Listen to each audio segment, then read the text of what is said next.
Hello and welcome to another Solana tutorial. Today we're gonna talk about multisigs. We've never talked about that, and it is somewhat of a relevant topic actually when it comes to self-custody. Eventually you wanna at least know what that's about, such that you can make informed decisions whether or not you wanna be using it. As with everything, it comes with trade-offs, but they might be worth it. And if you don't even know that it exists, then you have already lost this opportunity to take advantage of additional security by multisigs. So today I want to discuss what is a multisig, why would you want to use it, go through an example with Squats, which is the most popular multisig provider on Solana, and then discuss an actual possible setup that you might want to use. Let's just get to it. And we start, what do we start with? A regular wallet. We're gonna start with a CLI and me down here. Okay, let's start with a classic key pair, like file system wallet as you might be used to it with, Solana, keygen, grind. I create myself a hot wallet. Hot as this is a hot wallet. This is a key pair. And probably the most risky way to handle Solana assets. There is one step before that, which is custodial by someone else. Like if you have your assets on a centralized exchange or in a wallet that you don't actually own, where they basically hold your funds. I don't know, something like what BonkBot does or BitGo or something like that. That's even more risky. Here at least you have the control. Only you have access. In the beginning at least, nobody else knows your key pair, your private key, and ideally nobody will ever know your private key. But since we've stored it on our hard drives and my computer is linked to the internet, there is certainly a risk that this private key gets exposed. And I can now send some funds to that address. And then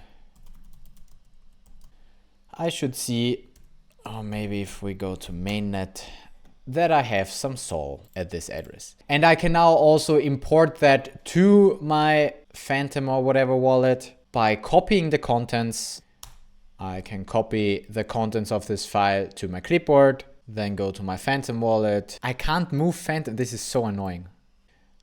And I can import a private key, and Phantom neatly doesn't show the private key here. Thank you. Most other wallets do, which is annoying. And I can say this is my hot wallet.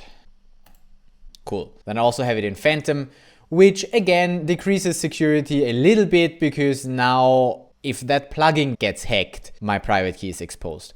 So hot wallets really is not a particularly secure thing to operate with. The next best thing after hot wallets are hardware wallets, such as this Solana branded ledger. Let's connect this guy and enter my super safe password and start that app. Okay.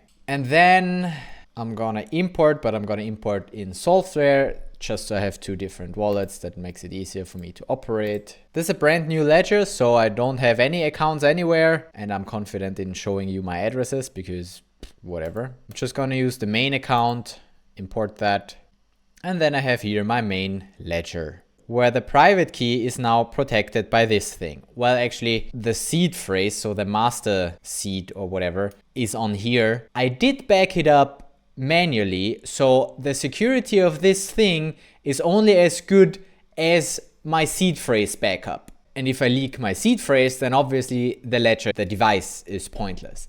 But assuming that I'm not leaking that, this is certainly a safer way than a hot wallet. However, that now comes with a disadvantage that whenever I want to send a transaction, I need to get my ledger out and unlock it and sign with the ledger. So not as convenient as a hot wallet. And it gets even less convenient with multisigs, because then you need to sign multiple times. But before we get there, maybe have a high-level overview of multisig wallets. Maybe there's even some docs. So the first thing we see here is Squats protocol. What is a multisig? Multiple signature. Multisig. So the basic idea is we want to have to use multiple signatures in order to do something. That just increases security.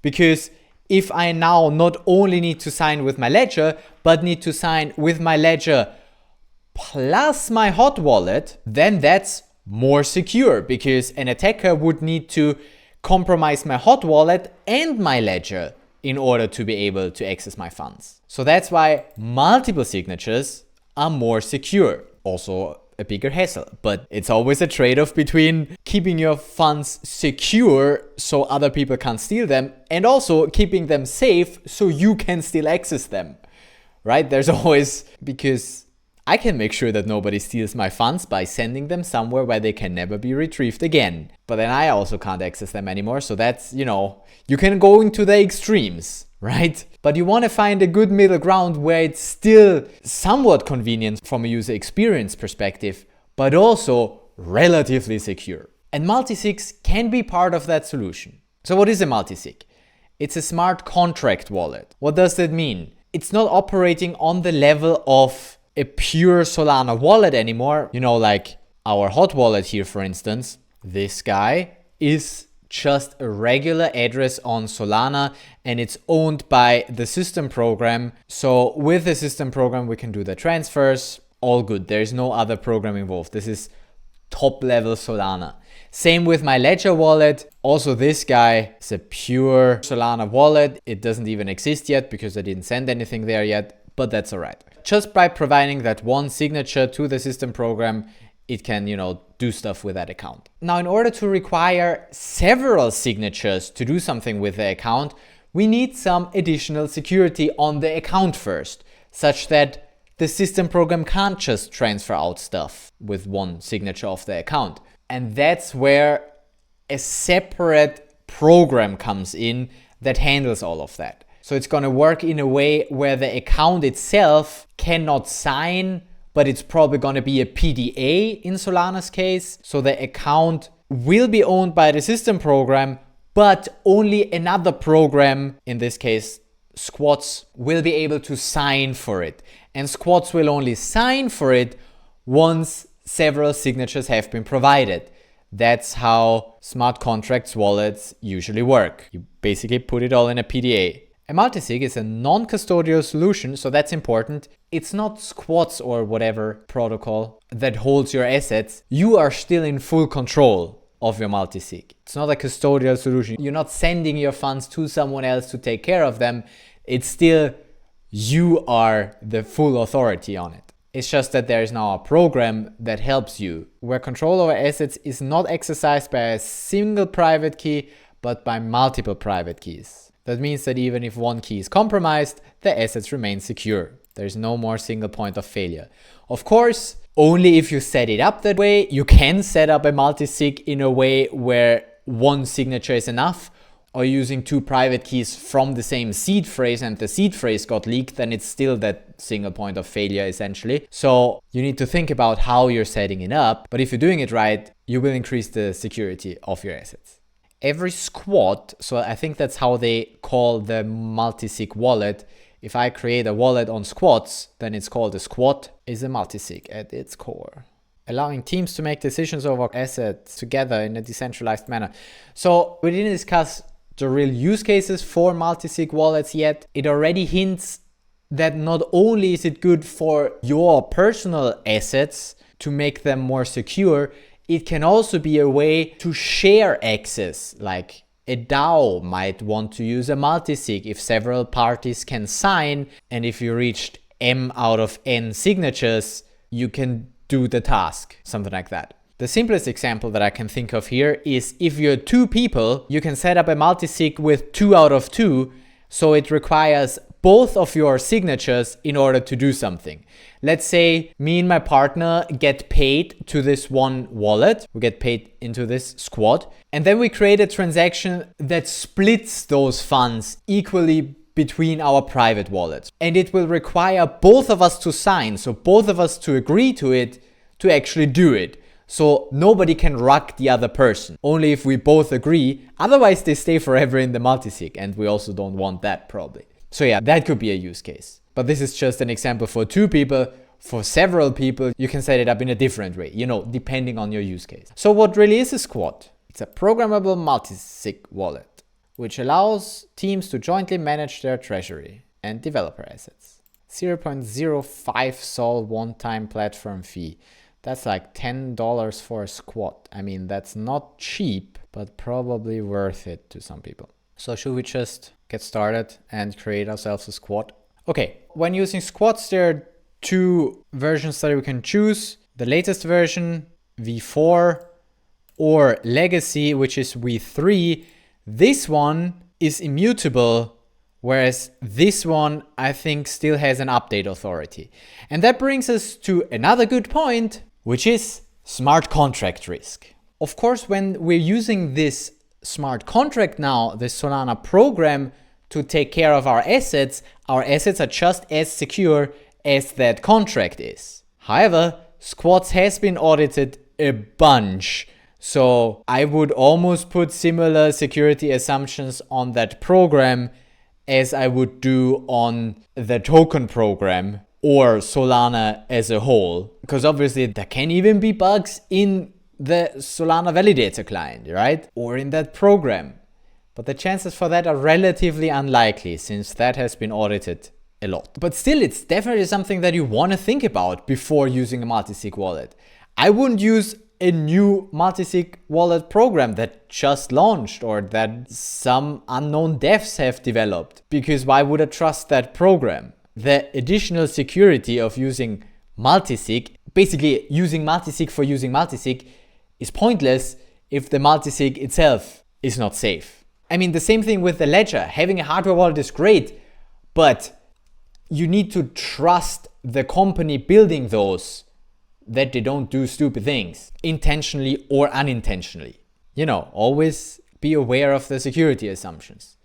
I'm making the assumption that this protocol is safe and the update authority of that protocol is safe. So I'm gonna trust and use V4, even though if I wanted to go even safer, I would probably use V3, but that doesn't have all the nice, cool new features that V4 has. One of those features, by the way, is also to clean up old vote accounts and stuff, so it saves a lot of rent. So I'm gonna go with V4. That's just some inside information I have from people using this. I've actually never used squats before, that's ridiculous, but yeah, I don't have that much money. So let's launch squats and connect a wallet. Let's connect my hot wallet, that's okay. I can set it up with my hot wallet. And I'm just gonna create a squat. Solandy's squat. Next. Okay. And now it gets interesting. Here I can set up the members and the threshold. So basically there are those two values. What? What is my brain doing with this 3? 2. There are those two values. How many total members are there? So how many people can sign or how many wallets? In my case, it's not people, it's just all my wallets. So I'm one person, but I hold all those wallets. And then the second number, how many signatures do I need, minimum, in order to do anything with a squat, in order to sign transactions? So we need M out of N signatures. In this case, we have a 1 out of 1, so we have one member, and we need one signature to sign. That's not very helpful. It adds a little bit in that it is now a smart contract wallet and not just a regular Solana wallet anymore, which we can argue if that adds or removes security. It just has different trade-offs because of different security assumptions. So it's certainly not as easy to get rugged with this because you always need to go through squats to sign anything. So it already makes it a bit safer, but way better is if we add another member, and here I can just paste wallet addresses like the one from my ledger. I add that member, and now I have 2 here. So that would make sense in a scenario where maybe both of them are ledger wallets, but from 2 different ledgers. And just in case I lose one of them, I still have access to the other one. So it's more or less a backup solution, right? If I select 1 out of 2. If I select 2 out of 2, then I need signatures from both of the wallets, right? This wallet and this wallet, in order to do anything, which Squats already warns us is risky because if we lose access to one of them, then we lose access to a squad. So the even better solution is to add a third wallet. And this third wallet could now be that second ledger or other hardware wallet, you know, your Treasure or your Keystone or whatever you have, just in case Ledger gets compromised, because again, we have security assumptions about those hardware wallets. If they for some reasons all have their private keys exposed, then I might want to have a separate one on a different hardware wallet. Unfortunately, I do not currently have another hardware wallet. I'm just going to use an address of my other ledger. Why not? So I now have 2 hardware wallet addresses and 1 hot wallet. And I'm going to use a 2 out of 3 threshold. This is a good setup. Like for a one person secure my funds kind of a situation, that's pretty cool. And that's what I got recommended by people from squads. Have one hot wallet that's just easy to access, that you always have, you know, on your computer. And if that gets leaked, no problem, you just change it to a different hot wallet. And the security really comes from the hardware wallets, because you'll always need at least one of the hardware wallets to sign. However, if you lose access to one of them, you still have the other one as a backup. Or if you lose access to the hot wallet, you still have both of your hardware wallets to sign and add another member, or, you know, change that first member. So that is a pretty neat setup that I would recommend if you want to protect your assets with a multisig. I'm just going to do that. I'm going to hit next here. 3 members, 2 out of 3 threshold. And yeah, the fee, that's the fee that I pay to squads, which is not nothing, but audits are not cheap and neither are devs. So I feel okay paying them somehow, because if they were doing it for free, then I would question what their intent is, unless it's by Solana Foundation or Solana Labs directly, but it's not. So I do want them to somehow make money, because that's a little price to pay as compared to losing all of my assets. But again, it's a question of what do you do with it? I'm probably not going to do anything with this because this is just a demo, but a squad doesn't always make sense. But I want you to be able to make smart choices. Okay, anyway, so let's confirm this and then I'll get to sign. Great, I just pay this. We can see what's happening here. SQDS 4, Squads V4, that's the program. And we pay to some treasury wallet, I guess. No, that's the treasury wallet, I guess. And that, I don't know where I'm sending that to. But yeah, okay, whatever, I confirm. And I've successfully created a squad. Cool. Oh, that little bit was sent to my squad. I see. So that account 1, SB1B. So that seems to be my squad now. And I can have several accounts inside one squad. Oh man, no, I need a pro plan for that. Nah, forget that. Although I probably could trick the front end, let's be honest, and somehow get that to work anyway with a smart contract. But whatever, no, not gonna check. So let's see, what do we have here? Rent reclaim. When enabled, all rent spent on creating squad transactions will become reclaimable. Time lock. Cool, I can make a time lock as well. Once it's ready, there still needs to be some time before it can be executed. And there we see there are 2 accounts. My squad's vault. So that's now my actual wallet address. We see it is owned by the system program, but I don't have the private key for this. This is most likely a PDA of the squads program, and we can see in the transaction where we set it up, the Dix key, that is probably here the multisig account. So that's the account from the program that probably stores all of that information, like who are the members and what's the threshold and stuff. Let's see, do I see what's on there? Yeah, so that's definitely an account that is assigned to the squads program and it holds some data. Yeah, there we go, some data. No time lock, threshold is 2. And the members, yeah, as I said. Cool, Solana FM decodes this. Pretty cool. Oh, I can even set permissions for each of the members. I can give one member fewer permissions. 7 seems to be like all their permissions, because in bits, that's all ones. Could probably manage that here. Proposer, voter, executor. So we can have people just vote, just execute, and propose new things. And probably, but to change that, I once again need the pro plan. I don't need to change that anyway. For the simple case, I don't need to be so specific in who can do what, and all of them can do everything is the safest anyway. You probably just want to change that if you actually have a DAO and you want to be specific who can do what. But I can add a new member, and I could now do a 3 out of 4 or a 2 out of 4. Let's see what happens. Okay, I would need to go through the entire process of doing stuff here. Oh, hold on. Before we do that, let's do a simple thing and see what it would look like if we were to actually, send out the balance of this. We want to do something with our 17 cents. Let's just see what that would look like. So I say send to another wallet. I'm gonna send to this address. That's the ledger. I'm sure that's correct. Wait, I will need to fund the ledger up front anyway. Hold on. Oh man, I do not have a lot of SOL left. Okay, so let's send to my wallet.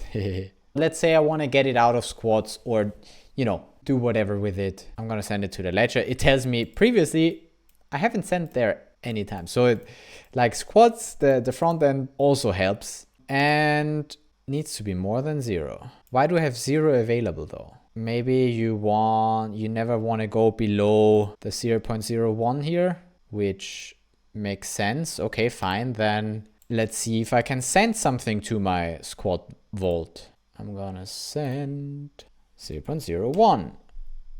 There we go. Send.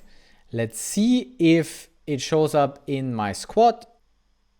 Yes, it does. There we go. Suddenly we have $1. Wonderful. Since it's a regular wallet address, sending stuff to my squat's vault is simple, but sending stuff out is difficult. So let's do that.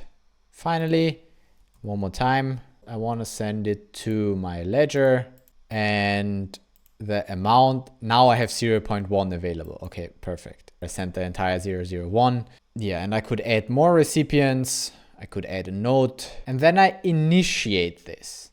I am too big here, am I not?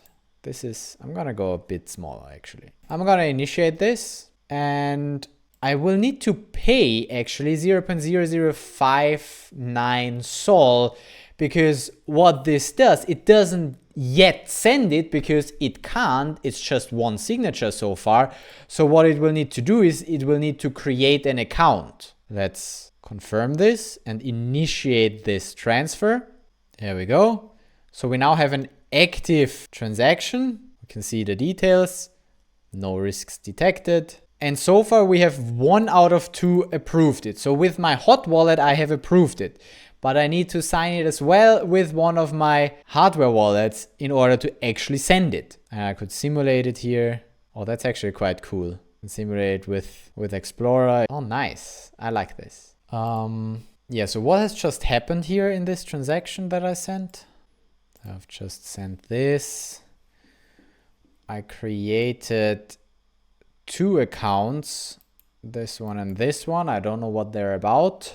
What's this one? The DTT? I've seen that before, haven't I? Vault transaction, create arcs. A transaction message in bytes.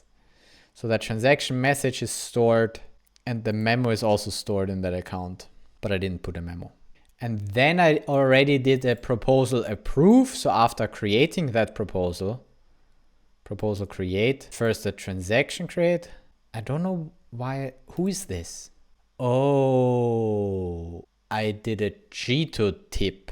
So apparently Phantom decided that I need to tip Jito to get this transaction through. Okay, whatever. I mean, high priority fee and Jito tip.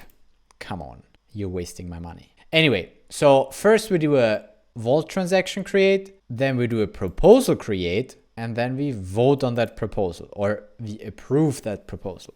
Okay, now I wanna confirm this also with my other wallet. So I'm gonna, I guess, disconnect and connect with the other wallet. And then I can say approve here. You don't really see that, but the dashboard looks pretty much the same. I am part of a squad. This is my account. And here we have active transactions. And this stays active. It's not a transaction that is partially signed. This is really just in the accounts of squads it has stored that it wants to send this transaction. And I can now reject or approve. And I'm gonna approve because it will give me some SOL later. So what am I doing here? I'm gonna have a look at this. I'm gonna copy this and I'm gonna check it in the inspector just to see what I'm doing here, what I'm signing. Compute budget. And again, I'm tipping Cheeto for some reason. Maybe Squats does that and not Solflare or Phantom. And then I call the Squats v4 with those accounts. Can you simulate this? And then we see proposal approve is the instruction. So for now, we're just approving. Fine, okay, I approve. Failed to cast. Okay, maybe I waited too long. Hold on, try again. Approve. Oh, hold on. I need my ledger. Okay. This is now my ledger wallet, so I need to actually, sign with my ledger, but for some reason this doesn't work. It doesn't call my ledger. Why not? There, it lets me just transfer. Oh, did I disable blind sign? Maybe that's my issue. Hold on. Because I'm signing random transactions, I need to allow blind sign. Yes. Okay, that's my issue. Sorry. That's on me, not on ledger. So one more time, connect with Solflare, approve this, approve. Yeah, there we go. And then it just tells me unrecognized format. And I approve this because I totally know what it does. Totally safe. And then we have now reached consensus. Essentially, we've reached enough votes to execute. And I'm gonna do the execution with my hot wallet because it's easier. You can also do it in a way where the last vote, so the vote that makes it then ready, executes it directly. For some reason, I didn't set that, and I can now execute it here. And basically I pay, Cheeto for some reason, and that will then execute that. Has been executed. So there we go. We're done with this, and we could reclaim rent if we turn that on in settings. But first, let's look what has happened here. What did I just sign? I signed for the vault transaction execute, and that then internally did the transfer from my squad to the wallet that we specified earlier for the 0.01 SOL. Sweet. So we also see that here, and that's what I paid. And yeah, that's it. That's how you then get out your funds from a squad. And the same probably also works with tokens and so on. So I just wanted to give you a high-ish level overview on what multisig wallets are. There are way more features that Squads has that we could look into, like, getting my rent back, which apparently is another thing that I need to vote on. Yeah, rent reclaim, enable. So I need to, and then I can approve with one of my ledgers, then I execute, and then I can reclaim rent. Is that again creating an account? Do I need to vote on that again? No, rent reclaim successful. But where did it go? So I paid to Cheeto, okay, fine. And then those two accounts, the GN and the GY, they were cleaned up again, and the funds were put onto my vault, my squad vault, and I should see it here in my dashboard. Nice. Yeah, so it does require quite a lot of rent, but with V4 at least you can recover it. And here, also gonna confirm this. I'd love to have a clickable get me to the transaction link. No, that's I always need to manually go here and check this stuff. Yeah, there we go. One more time, those two were closed and put back onto my squad. So now my squad should have $2. Cool. So essentially it costs me $1 in rent temporarily for every transaction that I want to sign.